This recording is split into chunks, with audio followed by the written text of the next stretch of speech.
ఎవరు ఏం చేస్తాం మాకెందుకు, ఎవరి వ్యక్తిగత జీవితం మీరు ఏం చేస్తా నాకు నేను ఎప్పుడు మాట్లాడాను.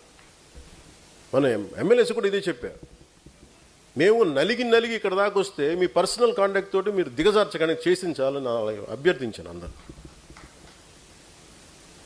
14 సంవత్సరాలు మా వాళ్ళు రోడ్ల మీద పడి నలిగి కేసులు పెట్టించుకుని వస్తే మీరు తక్కువని ఎమ్మెల్యేలు అయిపోయి మీరు కూర్చొని దిగజార్చకండి, ఇంకా చాలా మీరు కూర్చోబెట్టి మీరు ఇద్దరికి నమస్కారం పెడతానని చెప్పాను ఇద్దరికి.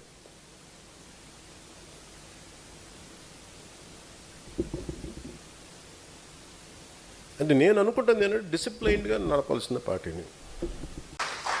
ఎవరు ఏం చేస్తాం మాకెందుకు, ఎవరి వ్యక్తిగత జీవితం మీరు ఏం చేస్తా నాకు నేను ఎప్పుడు మాట్లాడాను. మన ఎమ్మెల్యేస్ కూడా ఇదే చెప్పారు. మేము నలిగి ఇక్కడ దాకా వస్తే మీ పర్సనల్ కాంటాక్ట్ తోటి మీరు దిగజార్చగానే చేసించాలని అభ్యర్థించాను అందరు. 14 సంవత్సరాలు మా వాళ్ళు రోడ్ల మీద పడి నలిగి కేసులు పెట్టించుకుని వస్తే మీరు తక్కువని ఎమ్మెల్యేలు అయిపోయి మీరు కూర్చొని దిగజార్చకండి, ఇంకా చాలా మీరు కూర్చోబెట్టి మీరు ఇద్దరికి నమస్కారం పెడతానని చెప్పాను ఇద్దరికి.